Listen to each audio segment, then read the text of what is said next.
कथा श्री गुरु हरराय साहिब जी की। भाई भक्तू के पुत्र गौरे की वार्ता।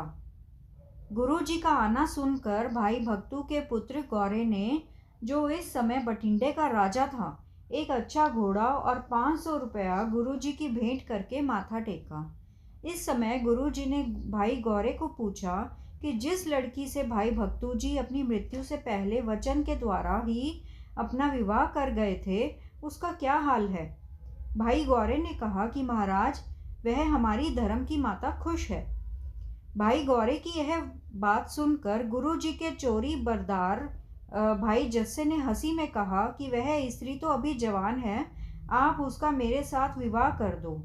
यह बात सुनकर भाई गौरे को बहुत गुस्सा आया और उसने कुछ दिनों पश्चात अपने आदमियों से उसे गोली मारकर मरवा दिया।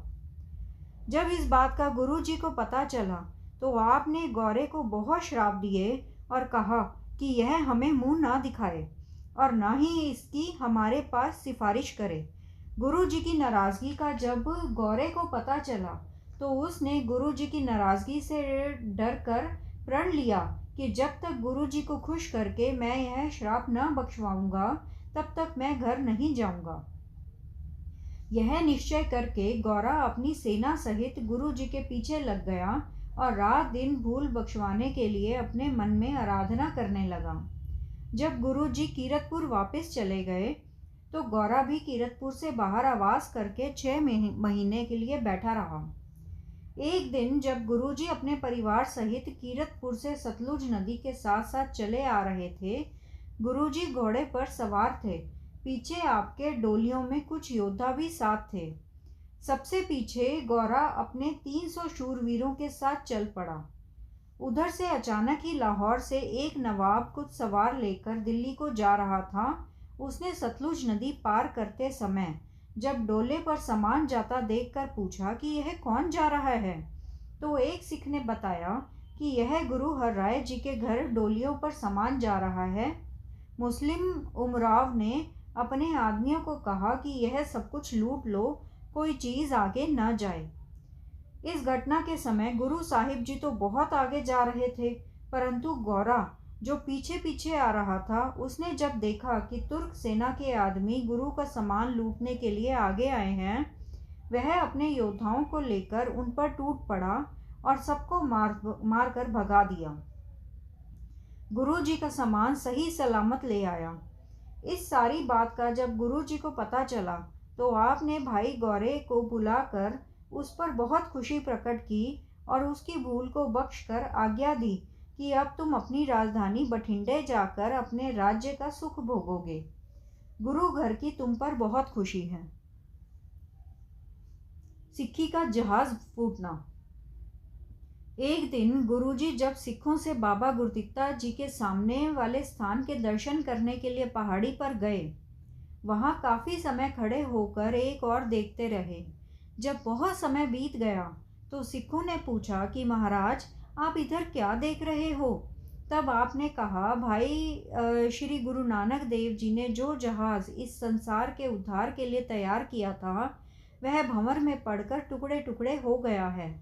उसमें जो सिख सवार थे वे कोई बवंडर में पड़कर डूबता और बहता जा रहा है और कोई किनारे लग रहा है। सबको आपाधापी पड़ी है। हम इस जहाज़ की दयनीय दशा को देख रहे हैं। जब सिखों ने इस बात को और स्पष्ट करने के लिए प्रार्थना की तो आपने बताया कि सिख सेवक धन के लालच में पड़कर सिक्खी का मार्ग भूल गए हैं। कच्चे गुरुओं के पीछे लगकर पार उतारा किस प्रकार हो सकता है। इस तरह सिक्खी का जहाज टूट फूट गया है। फिर सिखों ने प्रार्थना की कि महाराज, यह जहाज कभी जुड़ भी जाएगा कि नहीं। तो महाराज ने कहा कि जब हम 10वां जामा धारण करके दुष्टों पाखंडियों का नाश करेंगे और नया पंथ चलाएंगे, यह जहाज जुड़ जाएगा। इस पर चढ़कर असंख्य वाहेगुरु की भक्ति वाले सिख बहुत संख्या में पार उतरेंगे। श्री हरकृष्ण जी को गुरुगद्दी।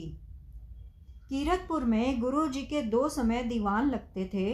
हजारों नर नारी अपने उद्धार और मनोकामनाएं पूरी करने के लिए नित्य दर्शन करने आते और गुरु का वरदान प्राप्त करते। एक दिन अपना अंतिम समय नज़दीक आया अनुभव करके आपने देश प्रदेश के सारे मनसदों को हुक्मनामे भेज दिए कि अपनी संगत के मुखियों को साथ लेकर शीघ्र ही कीरतपुर पहुंच जाओ।